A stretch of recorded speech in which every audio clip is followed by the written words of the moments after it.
오늘은 요한복음 4장 1절에서 19절 말씀을 본문 삼아서 수가성 우물가 여인을 가르치는 예수님이라는 주제를 가지고 같이 은혜 나누는 시간 갖도록 하겠습니다. 이 수가성 우물가의 여인이라는 이 요한복음 4장의 내용은 사마리아 여인과의 대화, 수가성 우물가 여인 이런 어떤 많은 주제로 가장 설교가 많이 되는 주제 중에 하나입니다. 그래서 많은 사람들이 이 내용을 잘 알고 있습니다. 그러나 이제 여기서 우리가 생각해 봐야 될 것은 말 그대로 하나님의 선물이 무엇이냐, 또 다음에 이 여자가 남편이 6명이 있었는데 이것을 어떻게 볼 것이냐, 이런 것에 대해서 많은 어떤 이견이 있습니다. 그래서 오늘 한번 알아보도록 하겠습니다. 먼저 본문 같이 읽어보겠습니다. 요한복음 4장 1절부터 19절 말씀입니다. 예수의 제자를 삼고 세례를 주는 것이 요한보다 많다 하는 말을 바리새인들이 들은 줄을 주께서 아신지라. 예수께서 친히 세례를 주신 것이 아니요 제자들이 준 것이라. 유대를 떠나사 다시 갈릴리로 가실새 사마리아로 통행하여야 하겠는지라. 사마리아에 있는 수가라 하는 동네에 이르시니 야곱이 그 아들 요셉에게 준 땅에 가깝고 거기 또 야곱의 우물이 있더라. 예수께서 행로에 권하여 우물 곁에 그대로 앉으시니 때가 제6시쯤 되었더라. 사마리아 여자 하나가 물을 길러 왔음에 예수께서 물 좀 달라 하시니 이는 제자들이 먹을 것을 사러 동네에 들어갔음이로라. 사마리아 여자가 가로되 당신은 유대인으로서 어찌하여 사마리아 여자 나에게 물 좀 달라 하니까 하니 이는 유대인이 사마리아인과 상종치 아니함이라.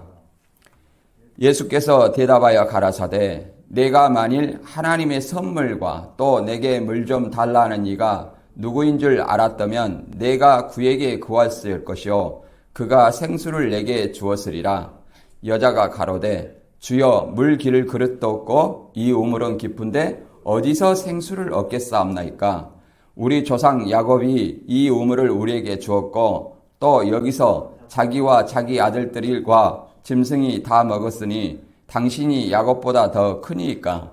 예수께서 대답하여 가라사대 이 물을 먹는 자마다 다시 목마르리니와 내가 주는 물을 먹는 자는 영원히 목마르지 아니하리니 나의 주는 물은 그 속에서 영생하도록 솟아나는 샘물이 되리라. 여자가 가로되 주여 이런 물을 내게 주사 목마르지도 않고 또 여기 물길로 오지 않게 하옵소서. 가라사대 가서 내 남편을 불러오라. 여자가 대답하여 가로되 나는 남편이 없나이다. 예수께서 가라사대 내가 남편이 없다 하는 말이 옳도다. 내가 남편 5이 있었으나 지금 있는 자는 내 남편이 아니니 내 말이 참되도다. 여자가 가로되 주여 내가 보니 선지자로소이다. 아멘. 이제 이 말씀은 크게 2가지 키워드로 우리가 알아보도록 하겠습니다.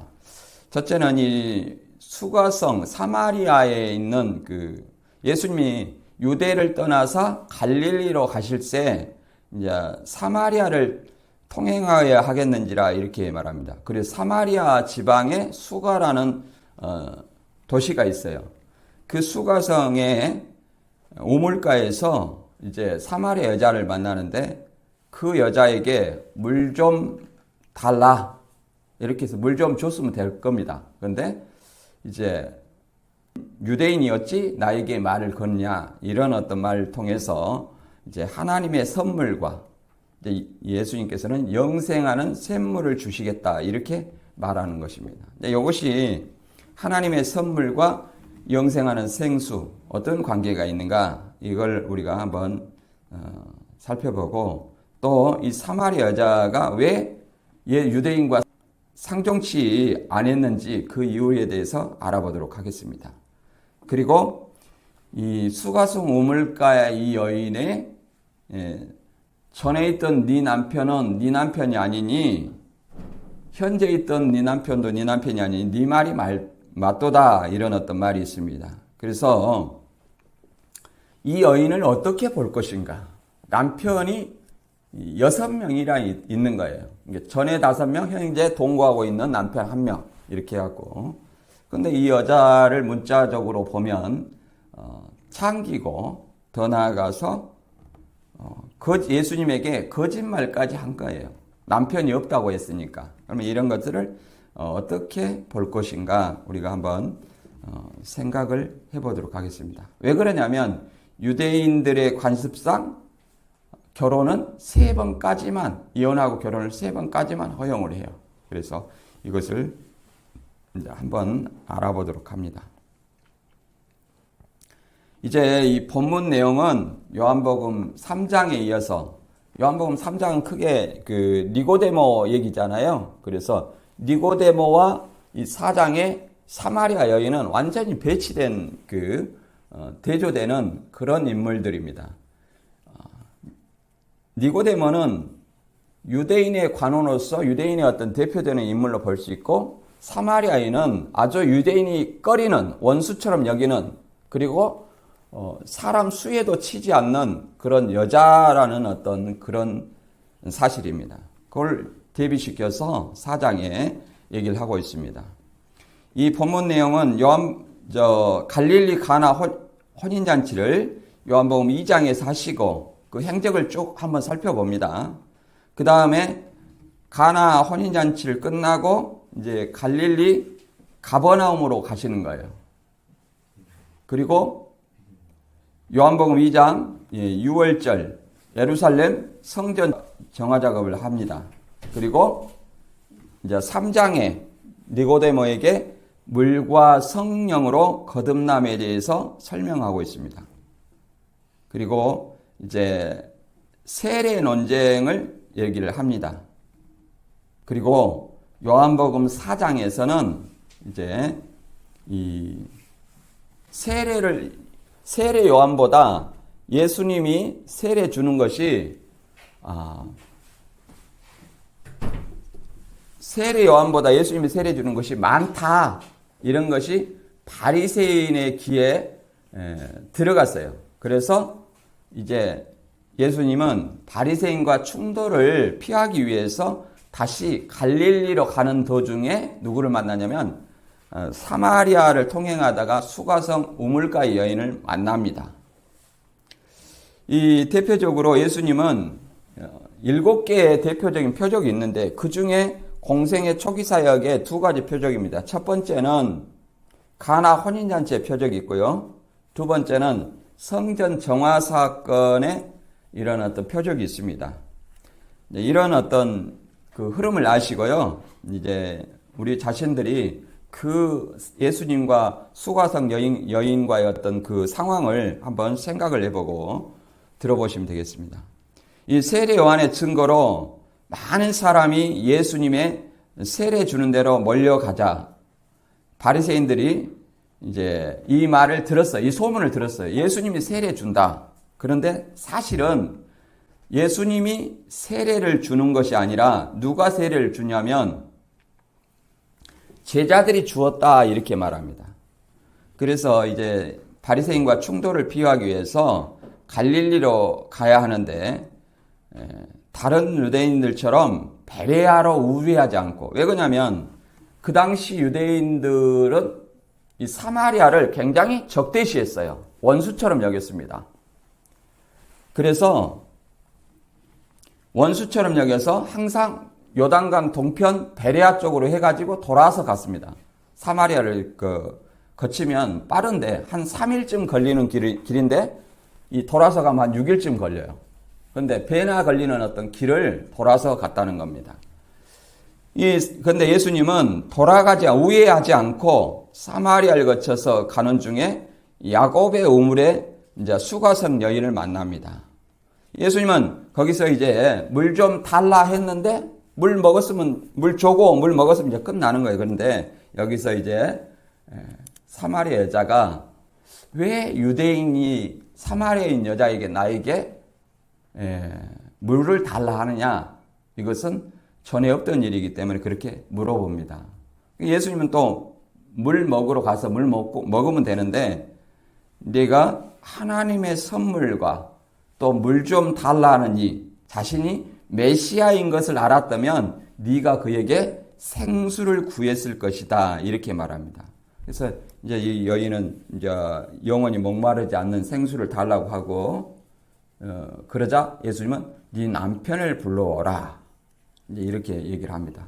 그래서 남편이 없다고 그랬는데 예수님은 남편이 없다는 말을 맞다고 인정하면서도 전에 남편 네가 5 있었고 현재 남편 1명 있지만 그 남편도 네 남편이 아니니 네 말이 맞다 이렇게 얘기를 하는 겁니다. 그래서 여자는 이제 참 선지자다 이런 어떤 내용이 본문의 흐름인데요. 우리는 여기서 하나님의 선물은 무엇인가?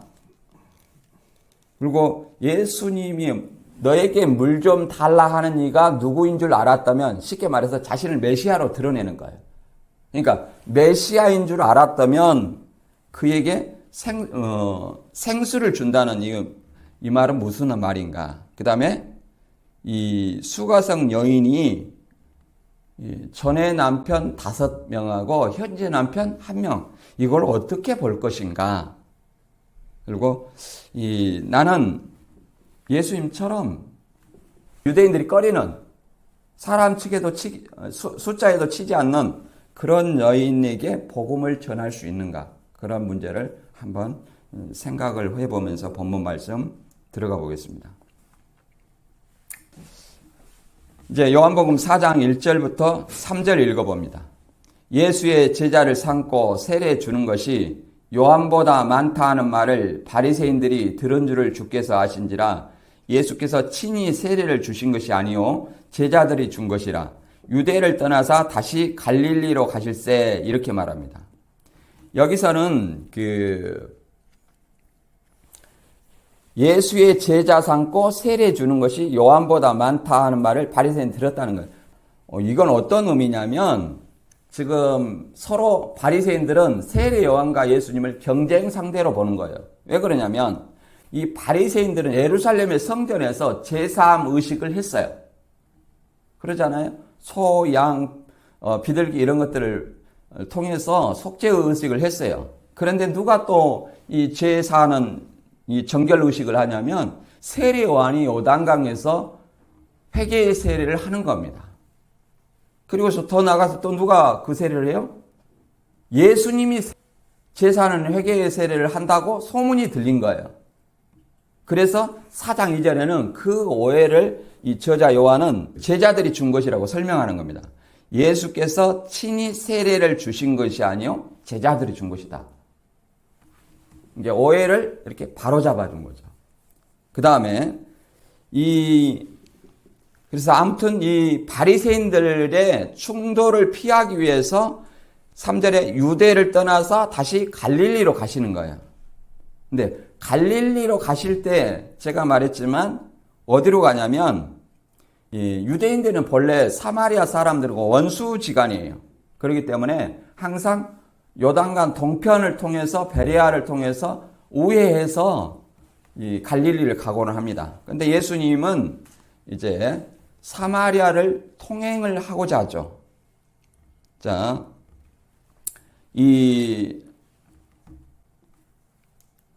다음 여기 그림 한번 보시면 어떤 의미가 있냐면 여기 보면 여기가 사마리아 지역인데 여기 유대를 떠나서 이게 갈릴리로 가는데 여기 수가성 있죠? 사마리아 수가성을 거쳐가지고 이게 쭉 사마리아 갈릴리로 지금 올라가시는 어떤 지도를 보고 있습니다. 그리고 여기는 사마리아 지역이고요. 그리심산과 에발산이 이렇게 마주보고 있는데 약 1.6km고 수가성은 이 에발산 아래에서 이 야곱의 우물까지는 약 1.6km 정도 떨어져 있어요. 1.6km. 여기에서 예수님이 이제 이게 수가성 여인을 만나게 되는 것입니다. 자, 4절부터 읽어볼까요? 요한복음 4장 4절 읽어봅니다. 사마리아로 통행하여 하겠는지라 사마리아에 있는 수가라는 동네에 이르시니 야곱이 그 아들 요셉에게 준 땅이 가깝고 거기 또 야곱의 우물이 있더라. 예수께서 행로에 권하여 우물 곁에 그대로 앉으시니 때가 제 6시쯤 되었더라. 우리가 이제 여기서 잠깐 시간을 얘기하는데 우리의 시간은 뭐 오전 11시 이렇게 하는 것은 자정을 기점으로 이렇게 얘기를 합니다. 그런데 여기서는 뭐 제 6시쯤 이렇게 얘기하는 것은 유대인들은 하루의 시작을 아침으로 합니다. 해 뜰 때. 그래서 우리 시각으로 보면 우리의 아침 6시가 유대인들의 시간은 1시예요. 그래서 그때부터 정오까지가 정오를 6시라고 얘기를 하는 겁니다. 6시. 하루의 시작이. 그래서 우리가 이 개역 한글의 시간에 6시간을 플러스하면 오늘날 우리가 이해하는 시간이 나옵니다. 그래서 그 개념이 완전히 다르죠. 그리고 여기서 갈릴리로 가시기 위해서 어디를 통행하냐면 사마리아로 통행하여야 하겠는지라, 이 말은 갈릴리를 통해서 어디로 우회하지 않고 베레아로 우회하지 않고 바로 직선으로 사마리아, 유대인들이 꺼리는 사마리아 동네로 통행하여야 하겠다, 이렇게 말합니다. 이제 유대인들이 사마리아를 사람들을 원수 취급하는 것은 왜 그러냐면 나중에 보겠습니다만은 BC 722년에 아수르의 포로로 갔을 때 이 정책에 의해서 이방인과 혼혈이 됐어요. 혼혈이 됐기 때문에 그런 것이고, 두 번째는 이 포로 기한에서 스룹바벨 성전을 다시 재건할 때에 이 사마리아 사람들이 우리도 성전 짓는데 참여하게 해달라 이렇게 했을 때 혼혈인 그들을 받아들일 수 없었어요. 그렇기 때문에 서로 원수지간입니다. 유대인들을 왜 받아들일 수 없었냐면 유대인들이 가장 내세운 것이 뭐냐면 혈통이에요. 혈통. 아브라함의 혈통. 그러니까 이제 아수르 민족하고 이미 혈통이 혼혈이 돼버렸잖아요. 그래서 순수 혈통을 잃어버린 그들에게 같이 성전 재건에 참여를 배제한 겁니다.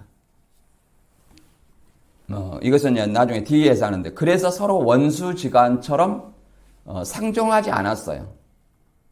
이제 그 외에 또 이방신, 아수르와 혼혈 정책을 하면서 또 이방신이 들어왔죠. 그렇기 때문에 그런 이유로 인해서 사마리아를 상종하지 않았어요. 상종 안 하려니까 뭐예요? 베레아를 통해서 우회해서 갈릴리를 가곤 했습니다. 근데 이제 이게 사마리아로 통행하여야 하겠는지라, 여기서 하겠는자라는 것은 헬라어로 데이입니다. 이제 it must be인데 반드시 뭐뭐 해야 된다. 예수님께서 이 사마리아를 반드시 통행해야 될 필요성을 얘기하는 거예요. 필연이라는 거예요. 이것은 뭐냐면 우리가 예수님의 어떤 구속사적인 어떤 사역으로서 사마리아인들에게 복음을 전파하는 의무를 가지고 있다는 것을 간접적으로 말해주고 있습니다. 왜 그러냐면 사도행전 1장 8절에 보면 에루살렘과 유대와 사마리아와 땅끝까지 복음을 전파하라 이렇게 말하고 있습니다. 그래서 요한복음 3장에서는 니고데모에게 복음을 전파했고 4장에서는 이방인 여인 사마리아에게 복음을 전파하는 거예요. 그래서 통행하여야겠다는 것은 반드시 그 지역을 통해서 건너가야 된다. 그래서 이 사마리아 여인을 만날 것을 예수님은 아시고 그들에게 복음을 전하기 위해서 반드시 통행해야 되겠다 이렇게 말합니다. 그리고 여기 수가라는 동네에 대해서 설명하는데 그 아들 요셉에게 준 땅이 가깝고 이렇게 말하고 있습니다. 거기에 야곱의 우물이 있더라. 그 말은 수가라는 것은 세겜 땅을 얘기하고 에발산 아래 모퉁이에 아스카라는 도시와 동일한 것으로 보고 있습니다. 그래서 이 수가라는 성에서 야곱의 우물까지는 약 1.6km 정도. 그러니까 주변에 있는 모든 사람들이 야곱의 우물에서 물을 길어 먹는 거예요. 창세기 33장 19절에 보면 세겜의 아비 하몰에서 금 100개를 주고 산 땅이라 이렇게 얘기를 하고 있습니다. 그래서 요셉의 자손의 기업이 되었다 이렇게 말합니다. 이 여호수아 24장 32절에 보면 이렇게 나와 있습니다. 이스라엘 자손이 애굽에서 이끌어낸 요셉의 뼈를 세겜에 장사하였으니 이곳은 야곱이 세겜의 아비 하모르 자손에게 금 100개를 주고 산 땅이라. 그것이 요셉의 자손의 기업이 되었더라. 이 세겜은 어떤 것을 우리가 연상할 수 있냐면 야곱의, 우리는 12아들만 생각하고 있는데 야곱의 딸들이 있어요. 딸. 그 딸 중에 디나라는 딸이 있는데 이 하몰의 아들 세겜, 이 족장이 이 세겜이 야곱의 딸 디나를 강간하는 사건이 있습니다. 이 땅을 사고 같이 옆에 살다 보니까 강간하는 사건이 있었어요. 그래서 그 형제들이 유대인 할례를 세겜의 족속에게 요구해가지고 고통받을 때 다 죽이는 어떤 사건이 있었죠. 참고로 한번 봐봤습니다. 여기 보면 그리심산과 에발산이 이렇게 서로 마주보고 있죠. 그 다음에 이제 야곱의 우물을 한번 봐봅니다. 이 현지 영상을 잠깐 캡처했는데요. 야곱의 우물을 이렇게 출입 금지해가지고 사진 촬영도 못하게 했는데 누가 이렇게 찍어가지고 올렸어요. 그래서 여기 두레박으로 이렇게 내려가지고 여기에 실제로 먹는 물입니다. 이게 우물이 이렇게 현재 있습니다. 성경의 모든 것은 다 증거가 있어요. 고고학적으로. 그 다음에 4장 7절부터 9절까지 읽어봅니다. 사마리아 여자 하나가 물을 길러 왔음에 예수께서 물 좀 달라 하시니, 자, 이는 제자들이 먹을 것을 사러 동네에 들어갔음이러라. 사마리아 여자가 가로되 당신은 유대인으로서 어찌하여 사마리아 여자 나에게 물을 달라 하나이까 하니 이는 유대인이 사마리아인과 상종치 아니함이러라. 이렇게 말하고 있습니다.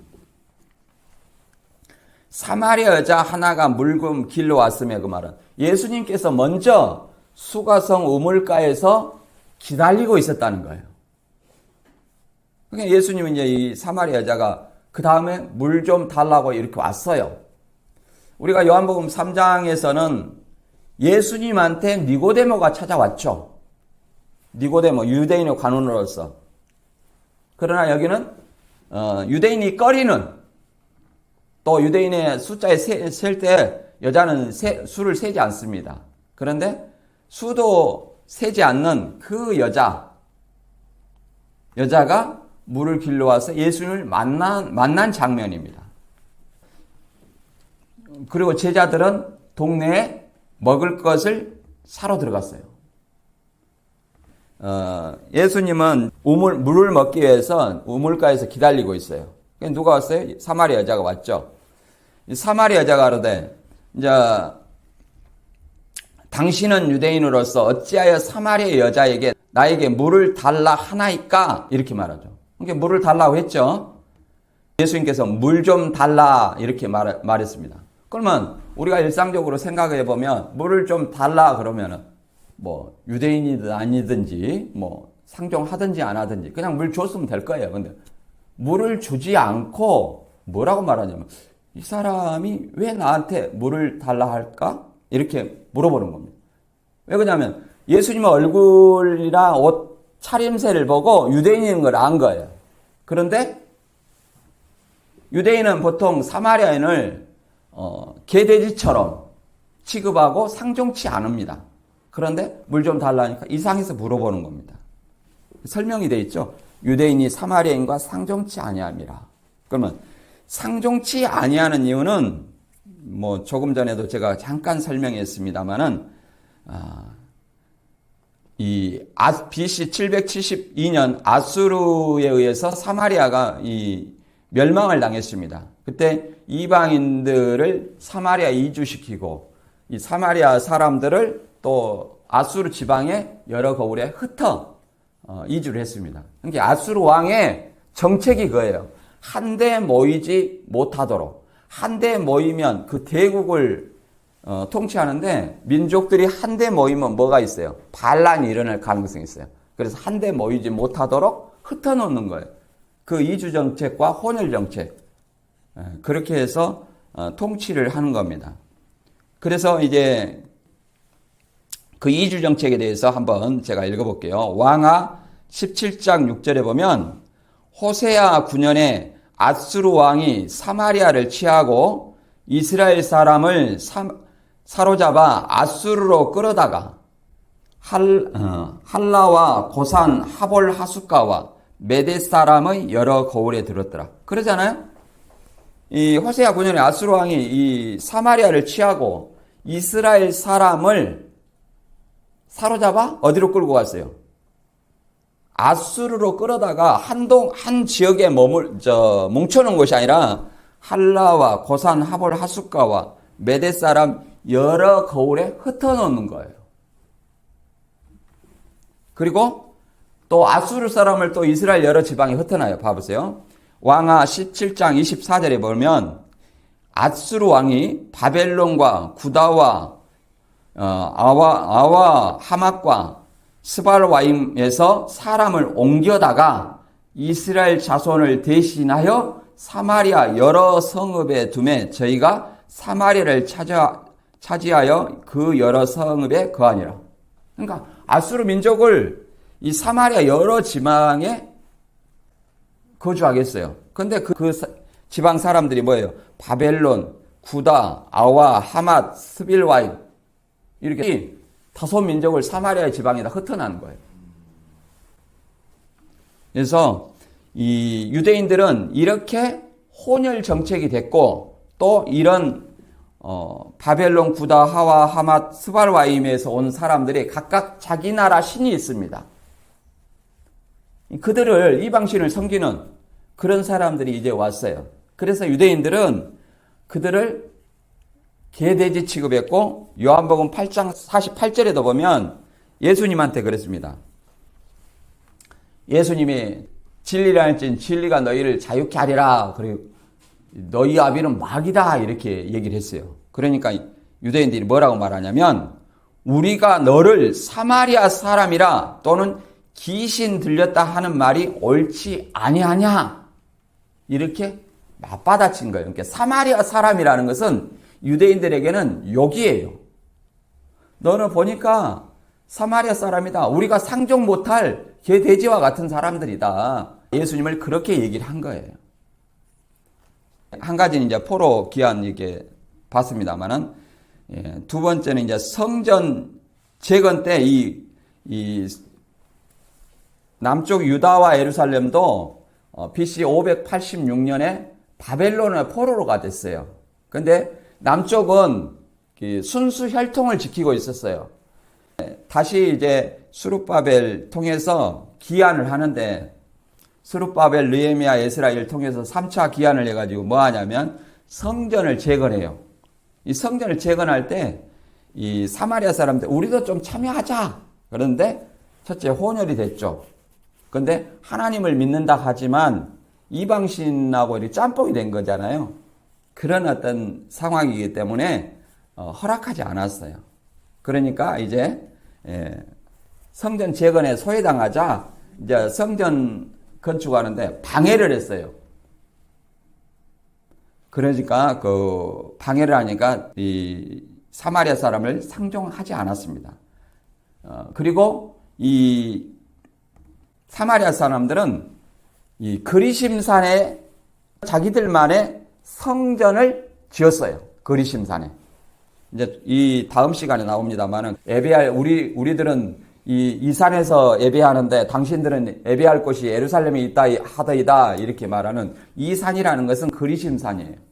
그리심산에 성전을 였고 사마리아 사람들은 모세 오경만 믿습니다. 모세 오경. 이제 그런 이유로 상종하지 않았어요. 그 다음에 요한복음 4장 10절과 11절 읽어봅니다. 예수께서 대답하여 가로쓰되 내가 만일 하나님의 선물과 또 내게 물 좀 달라 하는 이가 누구인 줄 알았다면 내가 그에게 구하였을 것이요 그가 생수를 내게 주었으리라. 여자가 가로되 주여 물기를 그릇도 없고 이 우물은 깊은데 어디서 생수를 얻겠사옵나이까 이렇게 말합니다. 이제 예수님께서는 여자가 그러잖아요. 예수님이 야, 물 좀 달라 이렇게 물어보니까 여자는 그냥 물 줬으면 되는데 뭐라고 그래요? 당신이 유대인인데 왜 나한테 말을 거냐 이렇게 물어본 거예요. 예수님은 뭐라고 그래요? 내가 만일 하나님의 선물과 너한테 지금 물 좀 달라는 사람이 누구인 줄 알았으면 그 말은 자신이 메시아라는 것을 은근히 얘기를 하는 거예요. 내가 메시아인지를 네가 알아봤다면 그 말이에요. 알아봤다면 네가 나한테 오히려 구했을 것이다. 그러면 생수를 내게 주었을 것이다. 그러니까 물 먹으러 가서 자기가 물 먹으러 가서 뭘 준대요? 쉽게 말해 예수님이 물 준다는 거예요. 메시아라는 것을 알았으면 하나님의 선물과 메시아라는 것을 알았으면 예수님이 메시아로서 생수를 주겠다 그런 말이에요. 근데 여자가 그러죠. 아니 당신은 물 그릴 그릇도 없고 이 말은 무슨 말이냐면 이 여자가 또 이렇게 말한 데는 또 이유가 있어요. 유대인들은 이 사마리아 사람들을 상종하지 않을 뿐더러 그 여자가 가지고 온 그 가죽 부대로 이렇게 물을 퍼담는 거 있습니다. 그릇이. 근데 그것을 만지질 않아요. 만지질 않기 때문에 당신이 가지고 예수님이 가지고 있는 물 기를 그릇이 없는데 어떻게 이 우물도 깊은데 야곱의 우물 깊은데 어디서 생수를 얻느냐 이렇게 물어보는 겁니다. 지금 그러니까 이 사마리아 여자는 전혀 육적으로 생각하고 있는 거예요.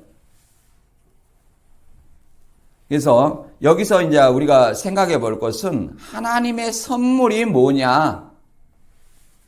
자, 하나님의 선물은 두 가지로 나옵니다. 첫째는 구원이고 두 번째는 성령을 하나님의 선물이라고 합니다. 이 선물은 어떤 행위를 하지 아니하고 거저주는 것이 선물입니다. 우리가 부모가 자녀한테도 어떤 행위를 해서 선물을 주는 것은 아니죠. 거저 자녀에게 선물을 주는 것을 말합니다. 이것에 대해서 성령에 대해서 한번 보고 또 구원에 대해서 한번 보도록 하겠습니다. 에베소서 2장 8절 읽어보면 너희가 그 은혜를 인하여 믿음으로 말미암아 구원을 얻었나니 이것은 너희에게서 난 것이 아니요 하나님의 선물이라 이렇게 말합니다.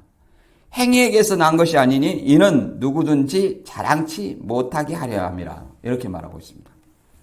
여기서 너희가 그 은혜를 인하여 믿음으로 말미암아 구원을 얻었나니 과거형을 쓰고 있어요.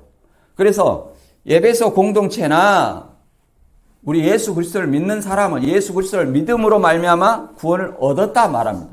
그럼 무슨 구원이냐? 배도 멸망 구원 이런 걸 얘기하는 거 아니에요. 죄로부터 구원을 얻었다는 거예요. 예수님이 십자가에 내 죄를 위해서 돌아가신 구원자 메시아임을 믿으면 죄로부터 구원을 받았다는 거예요. 그래서 이 구원이 하나님의 거저주는 선물이다 이렇게 말하는 거예요. 너희가 율법의 행위로 받는 것이 아니라 이렇게 얘기를 합니다. 또 한 가지는 사도행전 2장 38절에 이렇게 말하고 있습니다. 베드로가 가로되 너희가 회개하여 각각 예수 그리스도의 이름으로 세례를 받고 제사함을 얻으라. 그리하면 성령을 선물로 받으리니 이렇게 말하고 있습니다. 이제 오순절에 이제 120명에게 마가 다락방에서 성령이 임했어요.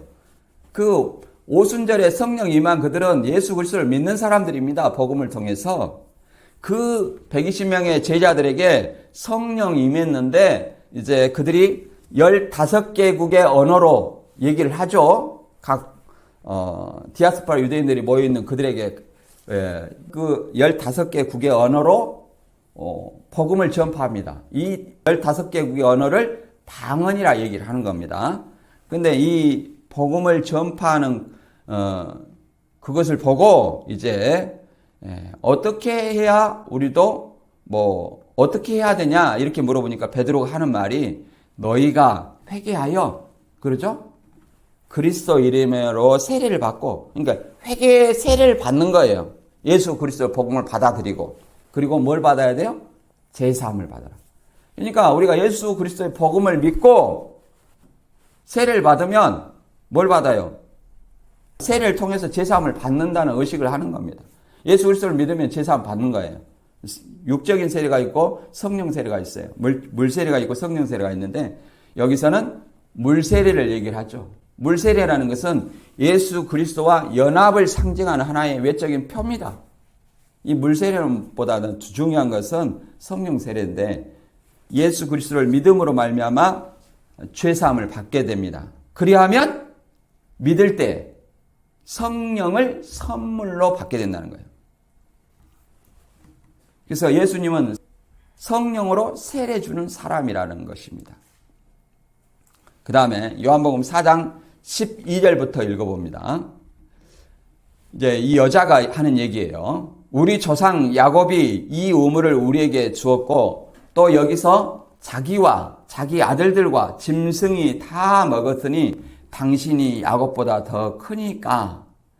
예수께서 대답하여 가라사대 이 물을 먹는 자마다 다시 목마르려니와 내가 주는 물을 먹는 자는 영원히 목마르지 아니하리니 나의 주는 물은 그 속에서 영생하도록 솟아나는 샘물이 되리라. 여자가 가로되 주여 이런 물을 내게 주사 목마르지도 않고 또 여기 물길로 오지 않게 하옵소서. 이 여자는 계속 육적인 물을 생각하는 거예요. 육적인 물을.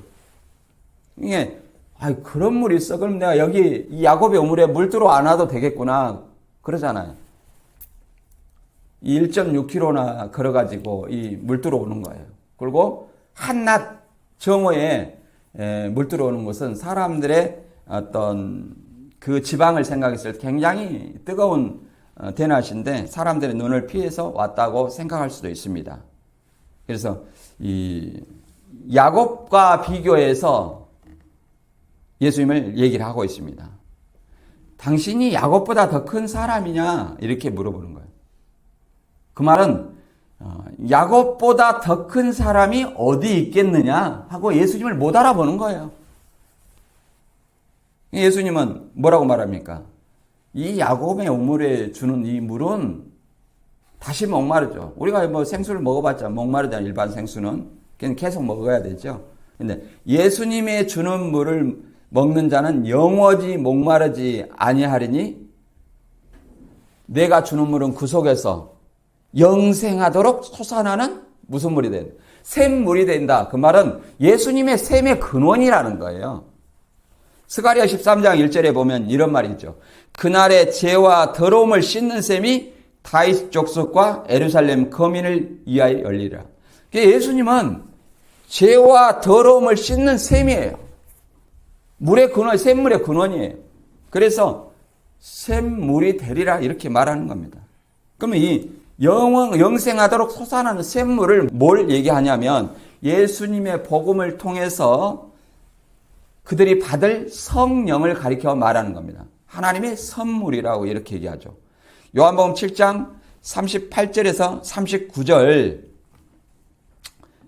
이거 한번 읽어보겠습니다.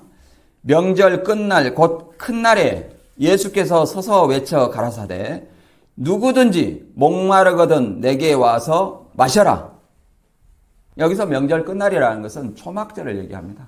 초막절 끝날이라는 것은 유대인들의 명절은 7일간 지켜요. 7일간. 그래서 누구든지 내게 와서 마셔라. 그 말은 예수님이 뭐라는 거예요? 샘이라는 거예요. 자신이. 야곱의 우물과 비교되는 자신이 샘이라는 거예요. 목마름을 해결할 수 있는 샘. 나를 믿는 자는, 예수를 믿는 자는 성경의 이름같이 그 배에서 생수의 강이 흘러나리라 하시니 이는 그를 믿는 자의 받을 성령을 가리켜 말씀하신 것이라. 예수께서 영광을 받지 못하신 거로 성령이 아직 저희에게 계시지 아니하시더라. 이렇게 얘기를 하고 있습니다. 그러면 예수님의 복음을 통해서 예수님을 믿는 자는 성경의 이름과 같이 뭐 한다는 거예요? 그 배에서, 문자적인 배가 아니라 그 마음에서, 심령에서 뭐 한다는 거예요? 생수의 강이 흘러난다는 거예요. 이걸 뭘 얘기하는 거예요? 생수의 강을? 성령. 믿는 자의 받을 성령. 믿는 자의 받을 성령. 아까 조금 전에도 사도행전 2장 38절에 예수 그리스도의 이름으로 회개하고 세례를 받으면 제사함을 얻는다겠죠? 그러면 뭘 받는다는 거예요? 성령을 선물로 준다겠잖아요. 그런데 그것은 언제 줬어요? 오순절에 받았죠? 근데 이렇게 말합니다. 예수께서 영광을 아직 받지 못하신 거로 성령이 아직 저희에게 계시지 않더라. 그 배에서 예수를 믿는 자는 생수의 강이 흘러나옵니다. 그 적시가 아니에요. 왜냐하면 예수님의 성령을 주신 때는 언제예요? 예수님이 영광을 받는 때, 이 영광을 받는 때라는 것은 언제냐면 십자가에 돌아가시고 승천하신 때를 얘기합니다. 예수님의 성령은 뭐라고 하냐면 요한복음 14장과 16장에 보면 내가 아버지한테 가면 성령을 너희한테 주겠다는 거예요. 내가 십자가에 돌아가시고 아버지에 가신 때를 영광 받을 때라고 얘기합니다. 그러니까 영광을 받으시면 곧 예수님께서 십자가에 지시고 승천하시면 뭘 주겠다는 거예요? 성령을 주시겠다는 거예요. 그 성령을 뭘로요? 영생하는 생수로 얘기를 하고 있습니다. 누구에게 준다는 거예요? 예수 그리스도 복음을 통해서 예수 그리스도를 믿는 자에게. 그래서 우리는 예수 그리스도를 구원자로 메시아로 믿었다면 성령이 우리 마음속에 내주하고 있다는 사실을 알아야 합니다. 이제 요한복음 4장 16절 이하를 읽어봅니다. 가라사대 내 남편을 불러오라. 여자가 가로되 나는 남편이 없나이다. 가라사대 내가 남편이 없다 하는 말이 옳도다. 내가 남편 5이 있으나 지금 있는 자는 내 남편이 아니니 내 말이 참되도다. 이렇게 말합니다. 그래서 갑자기 물 준다고 하더니 뭘 불러오라 그래요? 예, 남편을 불러오라 그러죠. 이 남편과 생수가 어떤 관계가 있나 우리는 좀 생각을 해야 됩니다. 그리고 이 여자에 대해서 한번 살펴보겠습니다. 여기서 남편이라는 것은 헬라어로 아네르입니다. 아네르로 남편, 남자로 볼 수 있습니다. 이것을 문자적으로 그대로 보면 전에 남편 5명이 있고 현재 남편 1명이다. 그럼 몇 명이에요? 6명이에요. 그러면은 이 이혼을 많이 한 여자구나. 이혼을 5번이나 했고 현재도 동거하고 있는 남편이 있어요. 그런데 뭐라고 그랬어요? 남편을 불러오라니까 나는 남편이 없습니다. 그러면 뭐예요? 거짓말했죠. 쉽게 명하겠죠. 이 여자는 어떤 사람이냐면 예수님을 선지자로 알아보고 그 다음에 예배할 곳을 찾습니다. 그리고 메시아를 기다리는 여자라는 거예요. 이게 신앙하는 여자예요. 이걸 생각해 봅니다.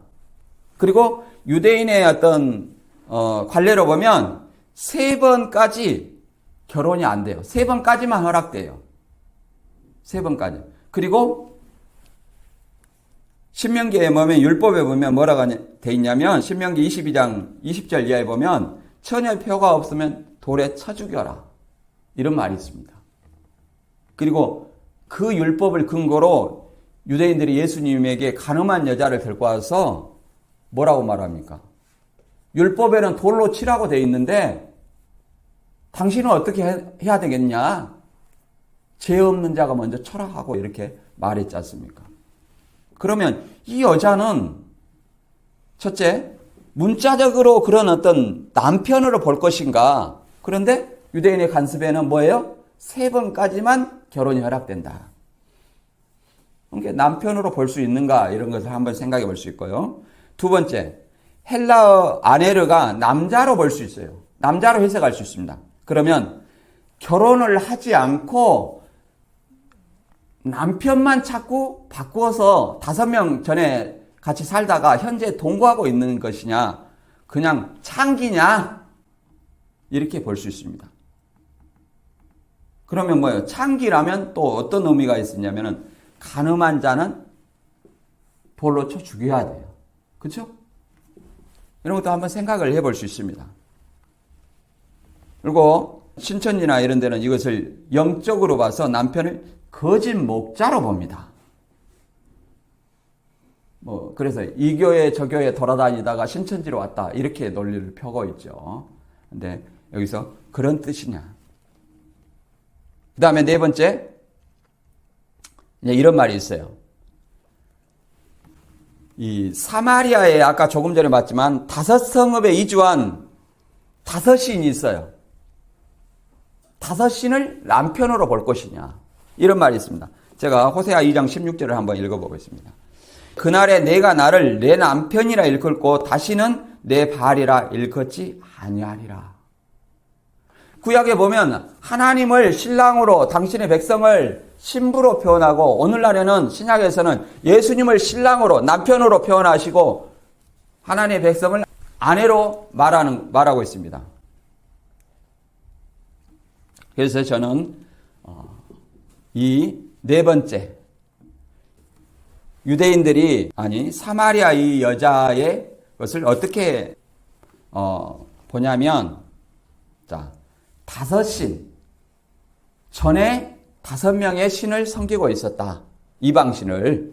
그렇죠? 왜 그러냐면 아수르에서 이주한 그 5성읍의 신들이 있잖아요. 그걸 섬기고 또 다른 신을 남편으로 섬기고 있었어요. 그런데 누구를 만났어요? 참 남편인 예수님을 만난 거예요. 참 남편인, 참 신랑인 예수님을 만난 거예요. 그래서 이 여자는 남편이 없다. 그 말을 예수님은 맞다고 인정해 주는 거예요.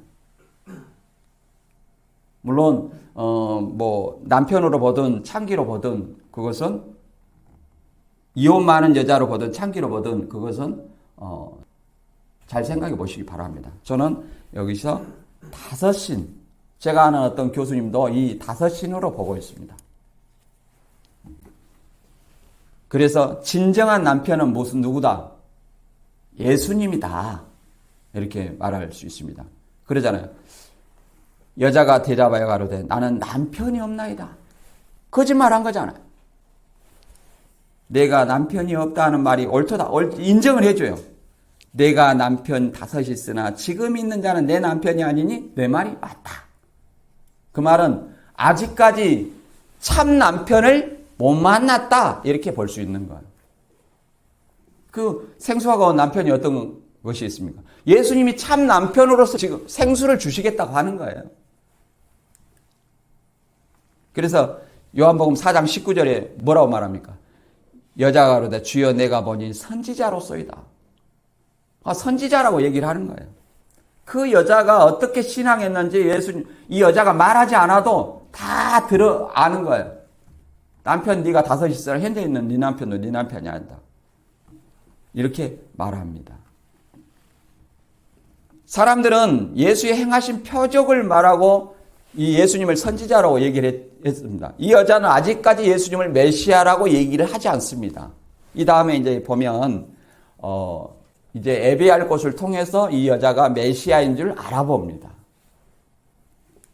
그래서 오늘 본문 말씀을 다시 한번 정리를 하면 예수님은 갈릴리로 가야 하는데 다른 유대인처럼 베레아로 우회하지 않고 베레아가 한 6일 걸린데 예수님은 사마리아로 3일길 걸린데 반드시 사마리아 이 여자를 만나기 위해서 기다리고 있었죠. 우물가에서.